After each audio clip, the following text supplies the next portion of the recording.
Joseph Kagudi. And we'll talk about the legacy of President Mwai Kibaki, but of course from the live pictures you can see this as just preparations as the motorcade makes its way through various roads in the city towards Parliament, and we have cameras positions at very vantage points, so you will be seeing this motorcade all the way from Lee Funeral up until when it gets to Parliament buildings. So President Uhuru Kenyatta is expected to lead the entire nation in the viewing of President Mwai Kibaki. The motorcade right now is on Valley Road, and from there obviously headed towards Kenyatta Avenue, finally at the GPO, and then towards Parliament. And we are very careful to ensure that you get these pictures live on KBC Channel 1, wall-to-wall coverage as we honor the third President of the Republic of Kenya. But coming back to studio, Mr. Kagudi, you know, looking at a state funeral in the sense of what we have had before. We have buried the first President of the Republic, Mzee Jomo Kenyatta. We have buried the second President Daniel Arap Moi. But in between, we've also had a state funeral, this time organized for a former First Lady, Mama Lucy Kibaki. What is the difference between burying a president and burying a former First Lady in terms of state protocol? I may not be as well versed, but you know, they are stepped down a bit militarily. Okay. Military, they have their orders, they have their protocols. So the First Lady, that title First Lady, it bestows a certain level of respect. That is a person who was a First Lady when the President was the head of state, Commander-in-Chief of the armed forces, and the head of the government that is ruling that time. She was not as active as running the government, but she was the power behind the president in terms of the support. So the military, and if you look at the way even they are covered, you see that she is also covered by the military, but not as that level. So the military is the one which determines at what level it comes. I was there as a DO when we had a state funeral during Mzee Kenyatta's time. I was DO in Nairobi. And I remember very, very well the way the respect came, the way they brought the casket in walking from State House or the way to where it is interned, and the last respect, the whole country feeling it. That is different, kidogo, because he died when he was in office. This one had already retired. Therefore, the president, President Uhuru Kenyatta, has now to take the charge in saying this is the way we will now conduct it. And you could remember the statement he gave all the direction that the morning period will be in this kind of format, so that the whole country is put on this morning mood so that everybody fits in. And this is a very big lesson. Very big lesson to all of us who are living, that for you to command the respect of the nation at this level, you must have done a lot of sacrifice. You must have inspired a lot of aspects of the country. And from Mzee Kibaki, when I see his entire life at the economic development, you just feel his presence. But again, that paper, session of paper 1965. Yes. Then you come, I remember 1983, where there was a small argument. Then he told the President Moi, our civil servants, they are telling about the district focus. They are not going to implement it. No. They are going to give this reason or that reason. And then the late Simeon Nyachai, Chief Secretary, decided to hold it by the horns in order to prove the that Vice President, the then Minister, wrong. And remember, we had now to go rural. Completely switched and stepped down the provincial administration, the province, and focused now on the district. So little contributions But you see it being going very far. A little motivation like that, just challenging the civil service. And you get, because of that, Simeon Nyachai himself had to go district by district, province by province, mobilizing everybody that it is the citizen who matter, and let's now do it. And then on the other side, the finances are being drawn to the former, it was like the way we have devolved government, but that time was not structured. Yes. But you remember the members of parliament were participating in the district development committees. So a single thing like that, if you remember him again in Laikipia when the president took over, 1978, 79 they went to Laikipia, and he did articulate the Nyayo philosophy to the best of my mind, the best I could. He brought in the three aspects of Nyayo philosophy, and more or less for us who are in the civil service, we listen to our leaders talking. We get direction from them. We get inspiration from them. Some of them are so much on sacrifice. We sacrifice quite a lot. So that from there, uko na mwongozo, so to speak. The ups and downs, but that is the way the country is. Let me ask you a very critical question, obviously, as we continue to monitor or tracking the movement of the late President Mwai Kibaki's body as it heads towards Parliament. But as a person who has a wealth of having served these administrations, I think you've even served under President Uhuru Kenyatta. You've served under President Jomo Kenyatta, yes, I did. Under President Moi, under President Kibaki, and now under President Uhuru Kenyatta. How would you rate the leadership of Emilio Stanley Mwai Kibaki as president? Not as the other positions he occupied, but particularly as president. You only judge an administration in his time. If you judge it outside that time, utafanya makosa. Okay. Like it's not right now for us to start comparing President Uhuru Kenyatta with any other one. You wait until he is off. Okay. You remember President Kibaki, nani amekemewa kuliko yeye? You remember until his Minister for State Murungaru alisema wengine waliita kuna buzi ambayo inaitwa ya Rwanyo kwa Kikuyu. Ile buzi hata ukiipa chakula gani inakula tu, lakini inapiga makelele inapiga makelele. Meaning when you compare his leadership, he said wacha waseme. You remember that statement? Kwa nini waseme? Meaning he was not getting affected by criticism. He was still going on his mission. You remember the difference between him and Mzee Moi? Mzee Moi unafanya makosa, you are off. At 1 o'clock you are off. Yes. This one here, his leadership was very interesting. I had retired myself that time. But you can see he allows you to mess up the department or the ministry or the agency, gives you time to correct it, you correct it, and then you now work. Isn't it?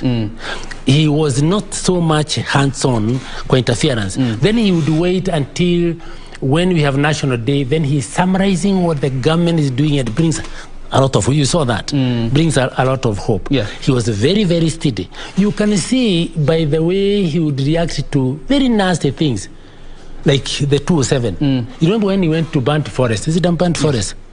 And then when he started talking, Wakora, they started burning people's houses across. Then he looked at it akaona in Ujinga. Because wacha wachome, tuisakwisha. Look at the way he has how he responds to some of these things. Yes, yes. His emotional aspect of it was able to inspire and calm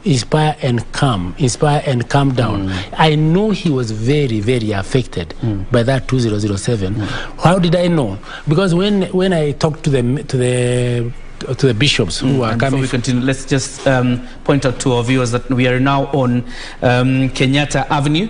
From Kenyatta Avenue all the way now to the GPU roundabout and then head towards Parliament. So far the body is at Kenyatta Avenue. That means it's a matter of minutes before the body makes its way to Parliament for military owners. Let's go on. Kaguthi, you were talking, about his leadership in terms of ignoring some of these things happening around him. He was saying he was affected by the 2007 post. Oh, he was affected, and you can know the areas he was affected by the people who interacted with him. For instance, when he met the bishops from Rift, yes, he was asking them one basic question. But why did you kill people? Why did your people? Why were they killing? We lost a lot of lives. Yes, that question was not answered. And for me, I was seeing as if this is a curse. You cannot kill somebody whom you know, because it will continue haunting you, and God forbid. And that's why I liked the way the leadership has come. I've listened to the President Uhuru. I've listened to his deputy saying, never again shall we kill one another because of political competition. I say, may God put his stamp on that, so that we should never go to that folly thing. These are the ones like the state funeral that you are now on, the one we are seeing. Yes. Why? What is the meaning of this big respect? It is a lot of respect for us as a country. We are recognizing how much sacrifice the individual has done, the Kenyan has done. We are recognizing the inspiration he gave. We are telling virtually every citizen, this is what you aspire to do. Sacrifice as much as you can. Inspire as much as you can. Reduce the quarrels, because they will not help. So for instance, anybody who was quarreling with Kibaki when he was president, what benefit does he have now? They are seeing how he has been elevated. Actually, even his critics are praising him a lot these days. Exactly. And who has not been criticized? I was there when Mzee Kenyatta was administering. And some of the things he was being takataka ilikuwa inatupwa kwake. I was a deal, and sometimes I would start now to defend. That was the initial public provincial administration. We were the second, I think, generation. And I can tell you, none has gone without criticism. In fact, the one who faced the least criticism, in my view, I can say is Mzee Moi. Yeah, because he would deal with you. But then he would say he ruled with an iron fist. Yeah, he will deal with you. He will deal with you through his systems. Yeah. Or the others, even the current one. Amekuwa criticized. No, we are telling them there is a culture that will plead with the media, with the clergy, with the elders. Yes. Please reduce the disrespect for our leaders. Please. Right. Because if we don't reduce that disrespect, it comes to your house. Unaona watoto wanakuwa na freedom ya kukuambia maneno ambayo we could not tell our parents. Right now the motorcade is on Uhuru Highway. Like I said, it's just a matter of minutes before the body of the late president gets to the parliament buildings. And this is an event, like I said, of military precision. At exactly 7:10, yes, the military is on the highway escorting the remains of the former commander-in-chief, immediate former commander-in-chief, and this is the highest honor any Kenyan can get. And now going to President Mwai Kibaki. You remember 2 years ago we were on the same as we lost President Daniel Arap Moi, and that means we don't have a surviving former president. Yes, it is state. It's not just government. It is state. It's respected by all nations. And that's why in all our embassies, the flag is half-mast, and it is saying the country is in a mourning mood. They have lost one of their leaders. And it tends to bring respect to the other countries, that the more you respect your people. You remember there was another day that I think it was Joho who was telling the Gikuyu here, if you get people who do not respect your leaders, don't think they respect you. Similarly, if we do not respect our leaders the way we are respecting, the other countries cannot respect us. So we need to keep on learning from these lessons, and we cascade it to the young ones who may not be knowing. This is recognizing that he has made major contributions at this republic state level. Amekuja kwa that level, even as we the nearly 99% of the population we have here, who is wale wote tuko hapa tumezaliwa wakati Kenya huyu huko kwa uongozi, isn't it? Except me. Yeah, you are lot, and therefore when you are writing a critique, always remember you are coming from a time where you do not know the environment which was there at that time when there were interrupts in Eastras here. The whole of this Mombasa Road, both sides, it has been put up when I'm in a government. In fact, the allocations.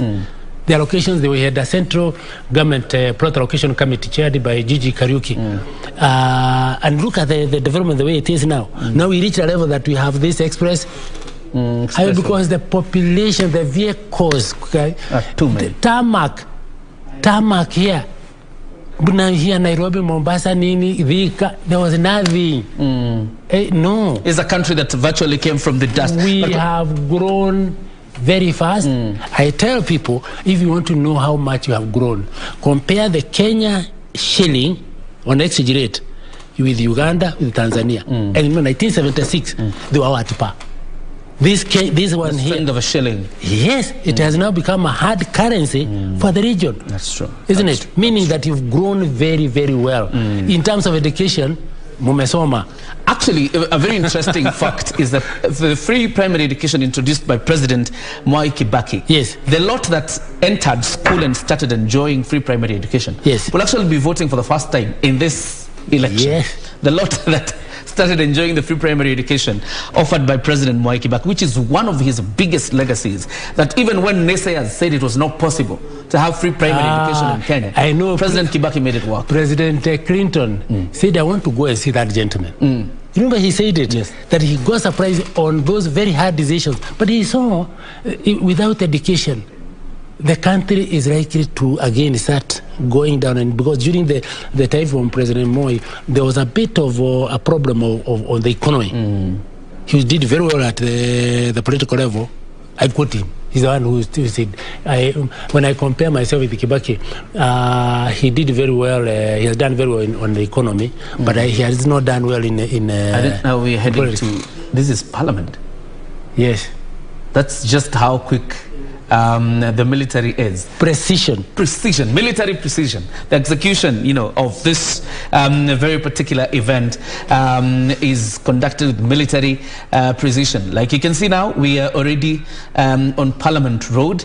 That means then the military are going to take the body of the late president, draped in that Kenyan flag, into the Parliament buildings. By 9 o'clock, we expect President Uhuru Kenyatta to be leading the nation in this solemn occasion. Let's continue with the legacy of the president. Yes. I remember during the time of Mr. Kenyatta, when this one it came, but that time it was carried by they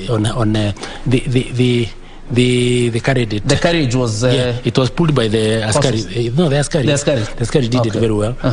As it was entering, the late President Nyerere, I was attached. Because of the team, I was attached to his grouping. Okay. When we went to Pan-Africa, alisema nyinyi ona hawa vile wamefanya within this period of CG 20 something days. Look at what the so many few days. Look at the level of precision they have come. He was admiring the way we did that state funeral, because this particular country, in terms of military precision, is only that we don't praise ourselves. If we were, you can definitely agree that they are just tops, and this brings a lot of respect to the international community. So we are normally very critical of ourselves inside here, but over there, I can tell you, my colleagues, I was with the regional commissioner the other side when I was in PC Nyanza, and you tell me how admirable they are. I gave him a tour of Nyanza for 5 days. 5 days he toured Nyanza. As a neighboring regional commissioner. And I remember him telling me, hawa watu wako akisi wanacharasha wanalima hata hapa kwa barabara na wako na napier grass. Why can't you allow me to bring some of them to Tarime? I give them land. But I kulima But the president that time felt Mzee Moi, when I consulted, akasema no, don't do that because wakiumizwa kule nani atawatetea. You can remember, you can see and that government pastors protected because he was so much people based. Anaangalia maslahi ya wale watu. But the point here is the admiration of this country, which we who are in do not seem to appreciate. We are so critical, we cannibalize, we are so critical of ourselves, we forget the blessings God has given this country. Maybe I'm talking this way like a provincial commissioner who has seen it on the ground. Unaenda kwa mtoto, ako na malaria, na wanagoja akamba basi, ilete drugs, ilete pesa kutoka Nairobi kwa mtoto wake. You can imagine. And you feel, one time I told the president he put drugs in an aircraft, brought them to Nyanza. Because I was in Homa Bay, hapa Kedubi. Nikakuta this kind of it affected me. It affected me, so I had now to relate to the president. And there's a shot of where the body of President Moi Kibaki will be lying for the next 3 days. Every 9 a.m. to 5 p.m. the public will be able to view the body, and that is from tomorrow and Wednesday. Today is just President Uhuru Kenyatta and senior government officials who will be doing this. But as you can see, again, even here, it's a military event. You don't even see the presence of police officers just around there. This is a purely military event as the military honors its immediate former commander-in-chief. And you've taken me a bit back with some of the things you were talking about the military, and particularly during President Mzee Jomo Kenyatta's time. I was a DO that time. Because you were a DO that time. And interestingly again, the president died while in office. The state funerals we have held before of President Moi and now of President Kibaki are of retired presidents. And that time it was a serving president. And the actual, and therefore, in this particular case, during my time, there was always a DO on duty. So that the military, the citizens, they are a bit too hot. Yes. They are therefore able to be helped where the citizen is moving in a certain direction. That DO comes in to balance it. Even in State House, we the morning was being done, the viewing was in the State House. You can remember the picture that you can remember very quickly is of Jaramogi Oginga Odinga when he came, and you would see the lining up kule nje. The handling of the citizens were by the DOs, so that they are able to help the GSU because of the levels of protocol. But the sense here that we should not forget, for somebody to reach that level of respect, they must have done a lot to this country. That's why the whole country is at a standstill, low-key in a lot of activities, mourning, in recognition. Asante. Ni kama tunamwambia Mwenyezi Mungu, asante kwa kutupatia huyu Mkenya, ametufanyia. And the document that I have touched, if you remember no, you are not there. When he was Minister for Finance, he is one person who made us all very proud of when he is reading the budget. Why? He will read it, and then he comes to the time he says, and now we go to the Committee of Ways and Means, the Ways and Means. The way he would increase the prices, say for cigarettes and alcohol, people expected it and they were happy. Because that time, we were trying to contain alcoholization of this country.